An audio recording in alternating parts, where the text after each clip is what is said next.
Hello friends, welcome to my channel. இன்றைக்கி kitchen cleaning series part 4 தாங்க பார்க்க போகிறோம். நம்ம already counter top, exhaust fan, மேலே லாஃப்டில் இருக்க கேபினட் டோர்ஸ் எல்லாம் க்ளீன் பண்ணியாச்சு.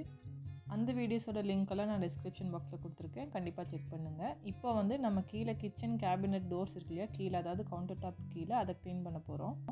நான் மந்த்லி ஒன்ஸ் மோஸ்ட்லி க்ளீன் பண்ணிடுவேன். இருந்தாலும் இங்கே பாருங்கள் எவ்வளோ ஸ்பைடர் வந்து கூடு கட்டி தொங்கிட்டுருக்கு. அதே மாதிரி கீழே வந்து எறும்புகள்லாம் சாக் பீஸ் போட்டாலும் நாப்ரின் பால்ஸ் போட்டாலும் நிறைய செத்து பொடி பொடியாக விழுகுது. அது பார்க்குறக்கே ஒரு மாதிரி இருக்குது. என்னோடய கிச்சனில் கரப்பாம்பூச்சியோ வேறு எந்த தொந்தரவும் இல்லை, பள்ளி கூட விடுறதில்ல. ஆனால் வந்து இந்த ஸ்பைடர் தொல்லை வந்து ரொம்பவே அதிகமாக இருக்குது. இந்த ஸ்பைடர்ஸ் வராமல் பார்க்குறக்கு உங்களுக்கு ஏதாவது ஐடியாஸ் இருந்தால் கமெண்ட் செக்ஷனில் சொல்லுங்கள்.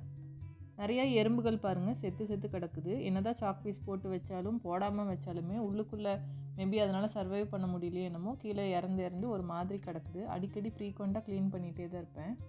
இந்த கபோர்ட்குள்ளே இருக்க பொருளெல்லாம் பாருங்கள் எவ்வளோ மோசமாக கலைஞ்சு கிடக்குதுன்னு. எவ்வளோ தான் திருப்பி அடுக்கி வச்சாலும் அவசரத்தில் நம்மளாக ஒரு பாக்ஸ் வேணும்னு சொல்லி தேடும்போது இவ்வளோ மோசமாக கலைஞ்சு போயிடுது. அதெல்லாமே இன்றைக்கி நம்ம நீட் பண்ணிக்கலாம். இந்த ஸ்டவ்வுக்கு கீழே இருக்க கபோர்டில் பார்த்திங்கன்னா மண்பானைகளும் ரொம்ப ஃப்ரீக்வெண்ட்டாக யூஸ் பண்ணாத பெரிய பாத்திரங்களும் நான் ஸ்டோர் பண்ணி வச்சுருக்கேன். இப்போ இதெல்லாம் ஒவ்வொன்றா எடுத்து வெளியே வச்சுக்கலாம். இந்த ஸ்பைடர்லாம் பார்க்கும்போது என்ன தெரியுமா தோணுது, பாகுபலி படத்தில் வருமே, நாசர் சொல்லுவாரே நசுக்கி விடு சிவகாமி அப்படின்னு, அந்த டைலாக் தான் எனக்கு ஞாபகம் வரும். பாருங்கள், நான் க்ளீன் பண்ணுறேன், ஆனால் எவ்வளோ ஓடுது பார்த்தீங்களா, உங்களுக்கே தெரியுதுன்னு நினைக்கிறேன். ஃபஸ்ட்டு இந்த மாதிரி ஒரு ட்ரை கிளாத் வச்சு அந்த பூச்சிகளையெல்லாம் நம்ம தள்ளி எடுத்துக்கலாம். இப்போது சைடில் இருக்க செவுரு அதையும் லைட்டாக இந்த மாதிரி நல்லா தொடச்சி எடுத்துக்கலாம் ட்ரையான துணியிலேயே. இந்த மாதிரி ட்ரை கிளாத்தில் துடைக்கும் போது சின்ன பொடி மாதிரி எதாவது ஒட்டியிருந்தாலும் அதுவும் எல்லாம் சுத்தமாக வந்துடும். நம்ம ஷூஸ், ஹேண்ட்பேக்ஸ் எல்லாம் வாங்கும்போது இந்த மாதிரி சிலிக்கா ஜெல் வந்து ஒரு பேக்கில் கொடுப்பாங்க. அதெல்லாம் தூக்கி போட்டுறாதீங்க. இந்த மாதிரி கபோர்ட்குள்ளெல்லாம் போட்டு வச்சிங்கன்னா ஏதாவது ஈரப்பதம் இருந்தால் அது உறிஞ்சிரும். இப்போது ட்ரை கிளாத்தில் நல்லா தொடச்சி எடுத்ததுக்கப்புறம் நம்ம DIY க்ளீனிங் லிக்விட் இருக்கு இல்லையா, அதை ஸ்ப்ரே பண்ணி ஒரு டைம் நல்லா ஈரமான துணியில் தொடச்சி எடுத்துக்கலாம். தொடச்சி எடுத்துகிட்டு டோரை கொஞ்சம் நேரம் ஓப்பன்லேயே விட்டு நல்லா காய வச்சுக்கோங்க. ஈரப்பதம் ஏதாவது இருந்தால் ஃபங்கஸ் ஃபார்ம் ஆகிறதுக்கு வாய்ப்பு இருக்குது. நம்ம சேனலில் already house hold tips videos நிறைய நான் போஸ்ட் பண்ணியிருக்கேன். அந்த வீடியோஸோட லிங்க்கெல்லாம் நான் கொடுக்குறேன் டிஸ்கிரிப்ஷன் பாக்ஸ்லேயும் மேலே ஐகார்ட்லேயும். அந்த வீடியோஸும் செக் பண்ணி பாருங்கள். கண்டிப்பாக உங்களுக்கு ஏதாவது யூஸ்ஃபுல்லான டிப் அதுலேருந்து கிடைக்கும். கிச்சனுக்கு கீழே இருக்க கபோர்ட் வந்து இந்த பக்கம் சிலிண்டர் வைக்கிற கபோர்ட் கூட அப்படியே அட்டாச்சாக வரும். அதாவது 2 சைடு கார்னர் டோர்ஸ் தான், ஆனால் வந்து ரெண்டுமே கனெக்டடாக இருக்கும். இது சிலிண்டர் வைக்கிறதுக்காக தரையாக கொடுத்துருக்காங்க. ஒரு ஸ்டெப் மாதிரி கொடுக்காம தரையோட ஈஸியாக நம்ம சிலிண்டரில் இந்த மாதிரி ட்ராலியில் வச்சு புல் பண்ணிக்கிற மாதிரி. நீங்கள் க்ளீன் பண்ணும்போது இந்த நூக் அண்ட் கார்னர்ஸ் நல்லா க்ளீன் பண்ணுங்கள். இல்லைன்னா சின்ன ஏதாவது பூச்சியோட முட்டைகள் இருந்துச்சுன்னா அது மறுபடியும் பெருகிறதுக்கு வாய்ப்பு இருக்குது. இப்போ நான் அந்த சிலிண்டர் வைக்கிற இடத்தையும் சிலிண்டரையும் தள்ளி வச்சுட்டு நல்லா சுத்தமாக தொடச்சி எடுத்துக்கிட்டேன். இங்கே வந்து நான் ஈஸியாக எடுக்கிற மாதிரி கிராசரிஸ் வந்து கொஞ்சம் வச்சுருக்கேன். அப்புறம் பெரிய பிளாஸ்டிக் டப்பாவும் வச்சுருக்கேன். அப்புறம் இந்த கபோர்டோட டோரில் பார்த்தீங்களா, சிலிண்டர் வைக்கிற கபோர்டுங்கிறனால ஏர் வெண்ட் கொடுத்துருக்காங்க. அதையும் நம்ம சுத்தமாக க்ளீன் பண்ணிக்கலாம். கேபினட் டோர்ஸ் எல்லாம் க்ளீன் பண்ணும்போது ஈரம் எவ்வளோ தான் பட்டாலும் திருப்பி அதை நல்லா ட்ரை பண்ணதுக்கப்புறம் டோரை க்ளோஸ் பண்ணுங்கள்.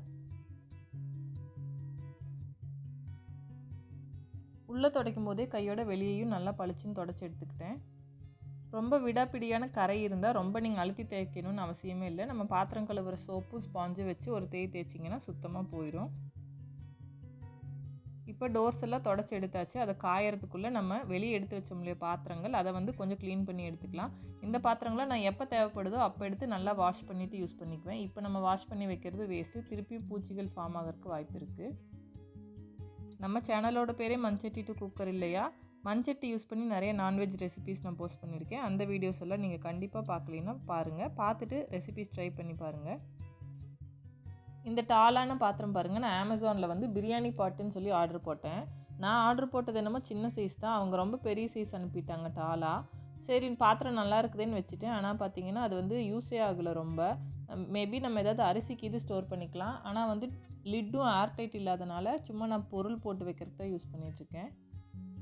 அப்புறம் ஆல்ரெடி நம்மக்கிட்ட கேஸ்ட் அயன் தோசை தவா இருக்கிறனால இந்த நார்மல் அயன் தோசை தவா வந்து என்னைக்காவது பிரியாணி தம் போடுறதுக்கு யூஸ் பண்ணிக்கலாம். நான் இந்த பெரிய பாத்திரத்துக்கு பின்னாடி வச்சுக்கிறேன்.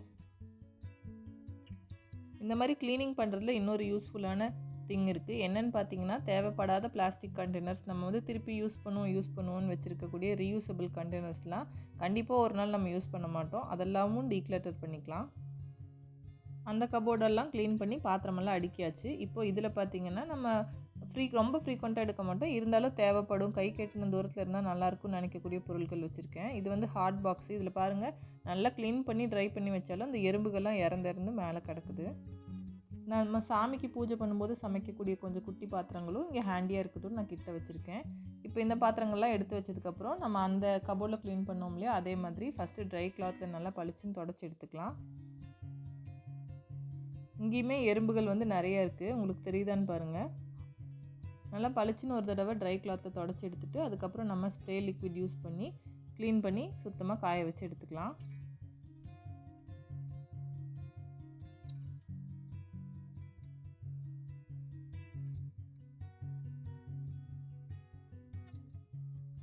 பாருங்கள், ஃபஸ்ட்டு நான் சும்மா ரஃப்பாக தான் க்ளீன் பண்ணுறேன். அதுலேயே எவ்வளோ பூச்சிகள், எவ்வளோ சின்ன சின்ன இன்செக்ட்ஸ் வருதுன்னு பாருங்கள்.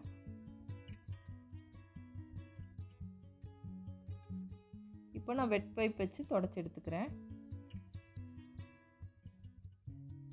கேபினட்குள்ளேயும் சரி, அதோட டோர்லேயும் சரி, சின்ன சின்ன இடத்த கூட ஒன்று விடாமல் மிஸ் பண்ணாமல் பளிச்சுன்னு தொடச்சி எடுத்துக்கோங்க. இப்போ தொடச்சதுக்கப்புறம் நம்ம திருப்பியும் எடுத்த பாத்திரம்லாம் எப்படி வேணுமோ அதுக்கேற்ற மாதிரி ஆர்கனைஸ் பண்ணிக்கலாம். இந்த மாதிரி லாக் அண்ட் ஸ்டோர் பாக்ஸில் வந்து நான் கொஞ்சம் பீங்கான் பொருட்கள்லாம் வச்சுருக்கேன். காஃபி மக்ஸு, ஐஸ்கிரீம் கப்ஸ் அதெல்லாம் ஸ்டோர் பண்ணியிருக்கேன்.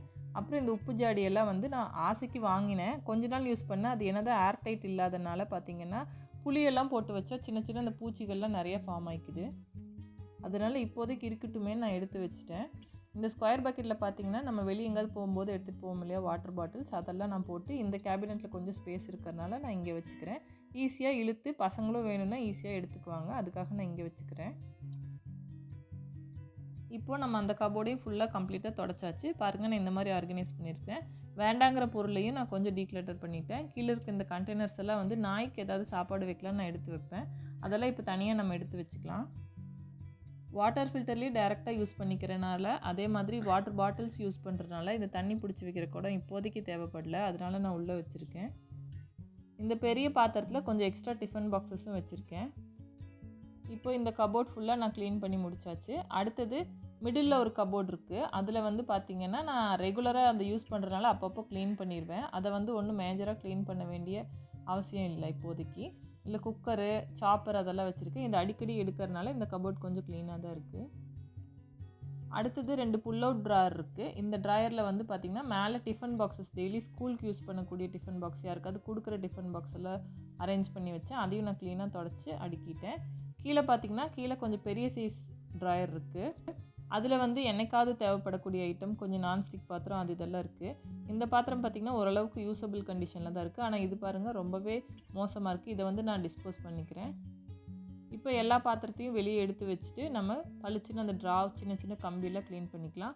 உள்ளுக்குள்ளே பாருங்கள், இதில் கூட எறும்பு இருக்குது, இதையும் க்ளீன் பண்ணிக்கலாம். இந்த கபோர்டில் சைடில் நல்லா வெளியே எடுத்திங்கன்னா இந்த மாதிரி கிளிப் மாதிரி ஒன்று தெரியும். அதை வந்து தூக்கி பிடிச்சிங்கன்னா கபோர்டு நீங்கள் முழுசாக, அதாவது ட்ராயரை வந்து கொஞ்சம் வெளியே வரைக்கும் நல்லா இழுக்கலாம். அதனால உங்கள் கை வந்து உள்ளே வரைக்கும் விட்டு நீங்கள் க்ளீன் பண்ண முடியும்.